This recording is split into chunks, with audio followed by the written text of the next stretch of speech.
Welcome to the SoulBodyHorse Podcast, where we dive deep into the horse-human connection. Here we believe in the power of stories, in digging deeper, pushing further, and asking the oft-unsaid question. I'm your host, Meredith Crawford. Our guest today is Karin Bruère, who is joining us from Vienna, Austria. Karin is an animal communicator and teaches animal communication. She's also an energy healer, Reiki master, angel guide, shaman guide, and crystal energy guide. Thank you so much for joining us. Thank you so much, Meredith, for inviting me. Just to help us become more oriented to your work, can you explain just a little bit about how you work with clients, both humans and animals? Yes, actually everything started 20 years ago. I learned Reiki I had bunnies and one got poorly, one got ill. And I knew already about how we can use energy to heal or to make a change or to support animals and humans. And I started working with animals back then, and I wanted more and more to help animals, of course. So I did my formation to become an animal communicator. And after this formation, an energy practitioner for animals, but also to become a holistic coach for cats and dogs, because I always think it's a good thing to have an holistic access to a problem or to each topic. And it was actually during this time when I started working as animal coach, that I also realized I need to work with humans as well, of course, energetically, because often the animals are just our mirror. I got more and more also into this energy practitioner for humans, which I avoided a little bit in the past because I was a little sponge. You know, with animals, I always felt safe. I always immediately went into this connection and never had any doubts. But with humans, I've experienced already that I was often drained because I was giving my energy, I was absorbing something. And with the animals, I actually learned to be just a channel.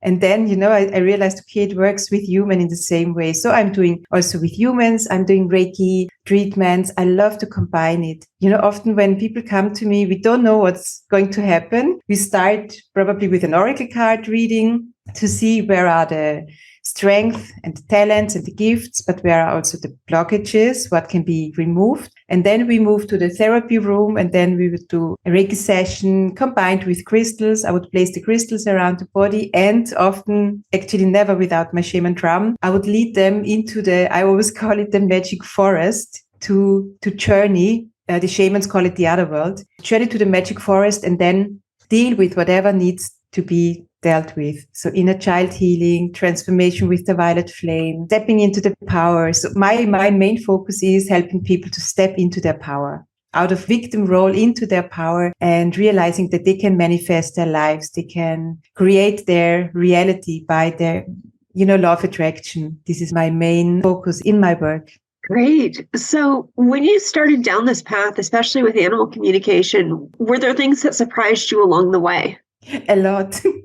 And now, to be honest, today I believe that the animals are, when we speak about third dimensional or fifth dimensional reality, that the animals are a little bit ahead of humanity, and they are really here to guide us through this process, like you can call it ascension process. I have received this book from a friend from the United States, which is called Animals as Teachers and Healers. And this is interesting to see how they are really here as our mirrors, showing us topics we have hidden deep in our subconscious mind, and they just present it to us, and it's triggering us. And the more it's triggering us, the more we know, okay, there's something within us we can heal. And then, in the moment we dealt with it, we have healed it. Also this behavior with the animal doesn't need this behavior anymore. Also illness, whatever it needs to mirror us. How do you see these mirroring instances? What do they look like or appear? It was when I think back when it started, it was the time I was mainly working I was combining it, and animal communicator and animal coach. But for example, I was contacted by a couple. They were just desperate because their dog was poorly and could not eat, always had, they felt like she was depressed. And in fact, she was, because 2 years ago, 2 years before this day, she was attacked by a big dog. And since then, the owners didn't walk her anymore outside. She was for 2 years only in her own garden. And I could convince them, I could persuade them to do a dog walk together in a dog zone, in a huge dog zone in Vienna. And when the first black dog came, of course, the owners got nervous, and Jeannie, that's the name of the dog, she was hiding behind my legs. So, animals search the calm and safe space, and she felt protected behind my legs. And I realized that it was their energy, their focus, their fear, which has created her reaction. So we walked on, and when I saw the next black dog, I was just distracting them, showing something in a different direction so that they could not see the black dog. And while they were looking in the other direction, I was observing Jeannie. And Jeannie, she was running to this black dog and greeting this black dog, wanting to play with it. It was a big black dog. And then when her owners turned around, they got just shocked, but also shocked they realized, it was their energy, their fear she was mirroring. I was happy, it happened like this. And they trusted me to walk there in this dog zone with so many big black dogs, and then they could see this. Sometimes in an animal communication, it's difficult. Already that the pet owners don't want to see the mirror. And I had this one case with a cat. I was communicating with a cat who the owner told me has a lot of fears, anxieties of everything. And she had to move to another place, and she wanted me to prepare the cat, of this new environment, and because he was so scared. And animals in the animal communication, they can also switch to soul level. You can speak on the physical level, mental, emotional, but you can also speak on soul level. Soul level is normally the level you can communicate with pets in heaven, but you can also communicate with incarnated pets on soul level. And you can speak about mirror, previous incarnations, a soul contract between pet owner and pet, and soul plan. And this cat immediately switched to soul level. And I had the feeling, it was necessary, and let it speak. I let him communicate on soul level with me. And he was just speaking about his owner, about her fears and how, she should be more easygoing in life and should have more trust. And I knew already she would not like my protocol, when I sent it to her. And she was very polite. And she said, this does not sound like my cat at all. And this was everything I heard from her until almost 1 year later, when she texted me again and she said, oh, Karin, now I understand what he was telling you. He was my mirror. And I was so happy that she realized it. This is what I'm telling my students. If they get a negative feedback from a client, they should not be discouraged immediately. Sometimes our words have an effect. Sometimes the words of the animals, it takes some time that the pet owner can digest this and process this. But there's always hope that there's this awareness. For these instances where you see the animal mirroring the human, how can the human stop the mirroring? I think in the moment they acknowledge the mirror, this is already the first step. And this first step is the hugest one, the awareness, the acknowledgement. And then, of course, to realize that this is something they can heal, like Ho'oponopono, this Hawaiian forgiveness ritual. Whatever you want to heal in the world, you can heal within you. And when they see the pet is mirroring them, a behavior, a fear, even an illness, already to accept this and to say, okay, I take the responsibility. Because I think in the moment we take the responsibility, like I said in the beginning, we step out of the victim role and we take responsibility to everything that happens to us. We also have the power to change it. And in the moment we change it within ourselves, we release an old pattern, or we even succeed to transform a limiting belief into a supportive one, also the animal then mirrors this back to us. So we see, okay, it was a success. We succeeded in releasing what doesn't serve us. Do you find most of the animals are mirroring the sort of emotional or mental state of the humans, or do you find them mirroring other things or other aspects? It can be so many things. If you have a cat or an animal that always shows similar symptoms, also physical symptoms, this can also indicate something. And it does not mean that the human has these physical symptoms, but it can indicate that there is a blockage, connected to this, to the heart, or, when, let's say, a pet always, or pets of one owner always have a heart issue. It could even be that this is shown in a physical way, is mirrored because the pet owner closed his or her heart, is not able to open her or his heart because of was hurt in the past. And, people tend to want to protect themselves, of course. It can also be depression. So it can really be from physical, emotional, mental, can all be mirrored. All these states can be mirrored by the animal. Of course, not everything, not really everything. So it's easy to say, oh, everything is a mirror, No, but I would say around 80% is mirror. Wow. And which is also interesting, you can have, I always call it active and passive mirrors, because the active mirror is that the pet is showing you exactly the same you have. But it could also be that I had a friend or a colleague in my formation, and the students were allowed to bring the animals with us. And she had a dog, and he was loved by everyone, but he was older and you heard him breathing. It's just like, it didn't disturb us, but when we were doing meditations, we could hear him breathing. It was like a background melody for us, to be honest. But she was so annoyed by this, and until she could not cope with it anymore, and she had to leave. She took the dog and she left. And it turned out that she was someone who never wanted to be seen or heard, never catch any attention. So very, very like invisible almost. And the dog came and showed her, look how funny it is, to be visible. And everybody loves me anyway. He was such a funny guy. He's in the spirit realm, but he was and now she knows it. He was her greatest teacher, just showing her, look, it's not dangerous to be seen. They love me. Oh. But it was hard. Triggers are always hard. Mirrors are always hard for us. How can someone know if it's a mirror or not? One way, self-reflection, of course, but it is so hard. It's always easier said than done. I would really recommend animal communication, because when you communicate with the pet on soul level, they know exactly, what is the soul contract between human and pet owner and pet. They can exactly say, why they are having a certain behavior. And of course, if you are a very self-reflective person, I hope that's the word, you really just take the opportunity, but also to take into consideration that it could be, and then ask yourself, could it be? Already when you ask yourself the question, when you have the third pet with similar symptoms, I think it's time then to ask, could it be me? And already asking these questions, but often people need help. Also, animal communication with your own pets is so much more difficult than animal communication with foreign pets, because we know them so well. We are emotionally so involved and often scared, to receive messages we don't want to hear. So still today, sometimes colleagues ask me to communicate with their pet. And so, of course, if we are self-reflective and we are ready for some shadow work, then, it can be that we can recognize these mirrors ourselves. But often contacting an animal communicator is helpful. In your role as an animal communicator teacher, when you first have students connecting to the animals, what are their reactions?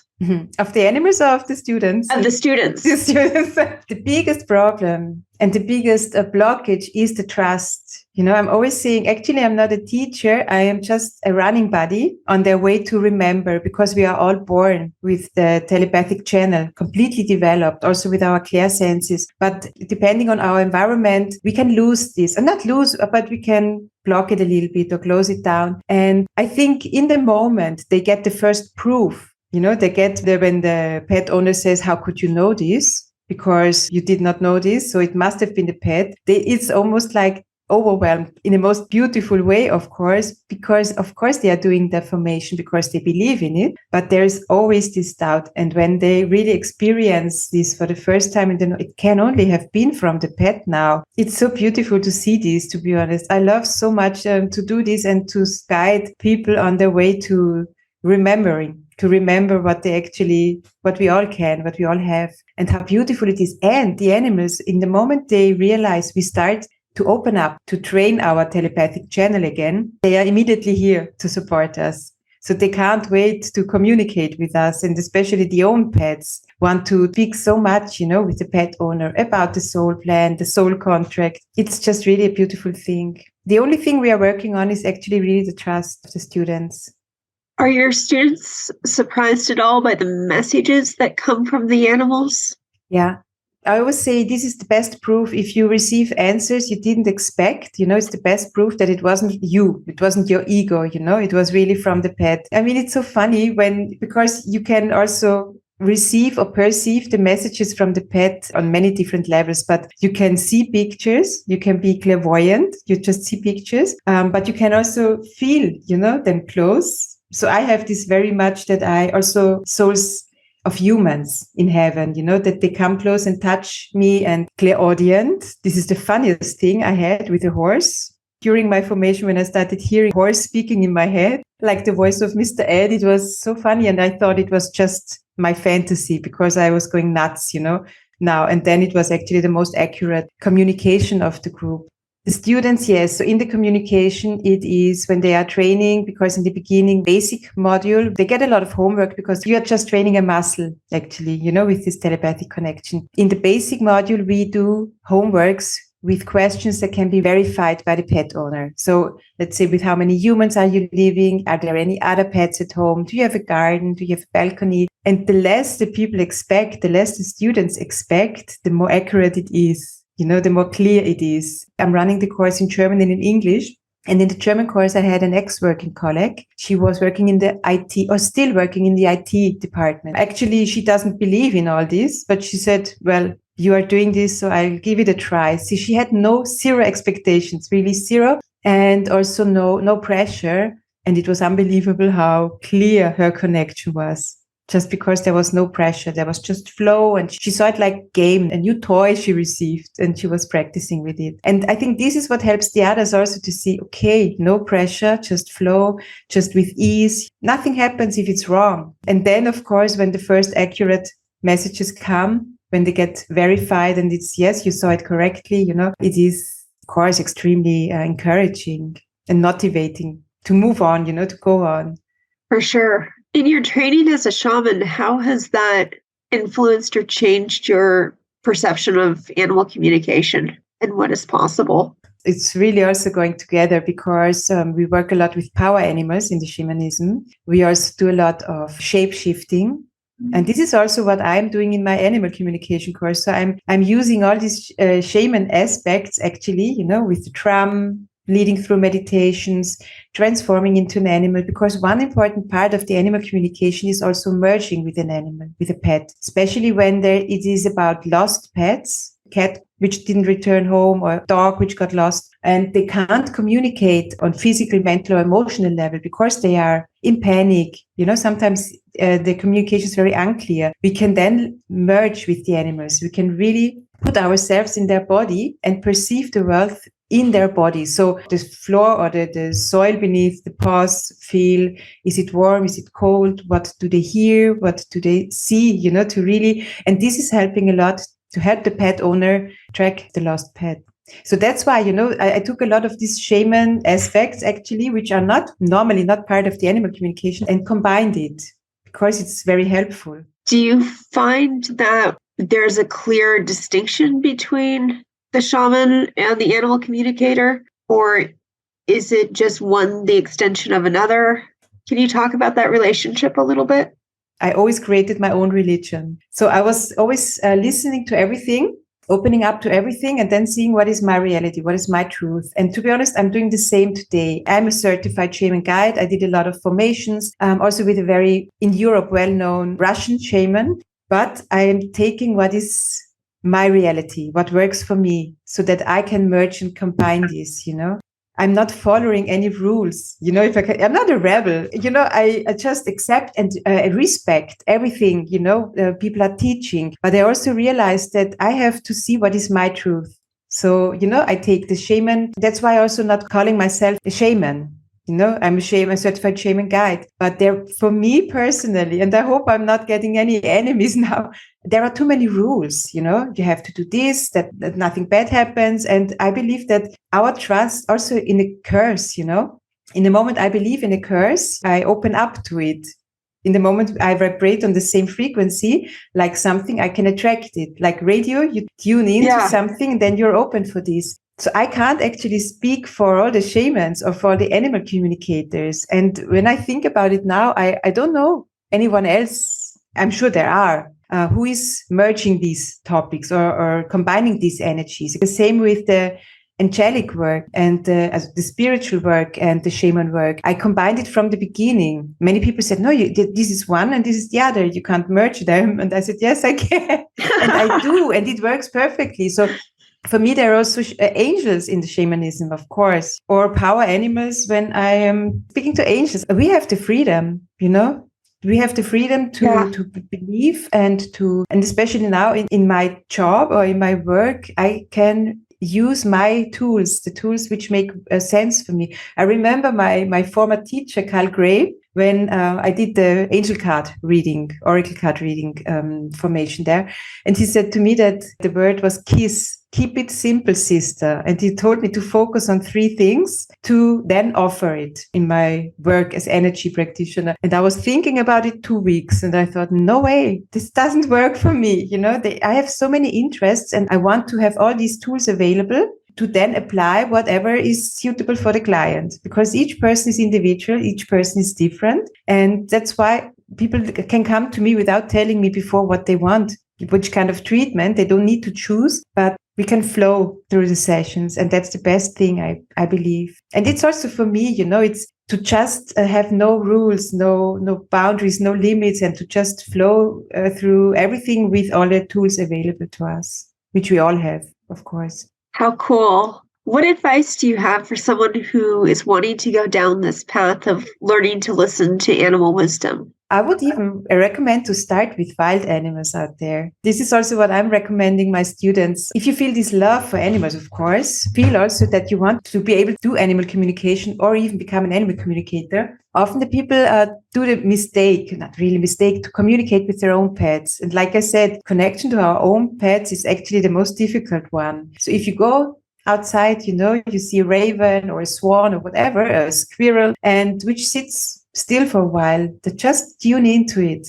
Take a sheet of paper and just ask, tell me about your day. And then start intuitive writing, because you are connected to the pet. In the moment you intend the connection, you have the intention of connecting to this pet, the connection is here. It is so much quicker than we believe. We humans are so complicated. And then when you start writing, so this is a good way to tune in, and to then feel how the animals feel. I think the main target in my course in the beginning is to remove these limiting beliefs, to remove these doubts, and to see, it's also what we do in the very beginning of the formation, to dive into our subconscious mind and detect all the limiting beliefs. What did we hear as a child, or where we call it in school, repetitively, and then see how we can transform these limiting beliefs into supporting ones. And then often everything opens up and it flows, and it's suddenly so easy to understand everything. Not only the animals, also our guides, our intuition, the voice of our own soul.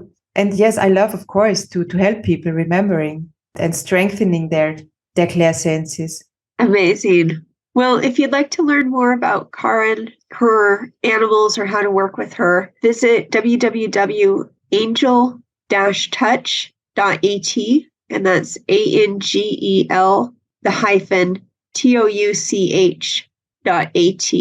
For more information about our host, Meredith Crawford, and her journey with Relevate and their exploration into the depths of the horse-human relationship, visit their patron page at patron.com/relevate. Thanks for listening.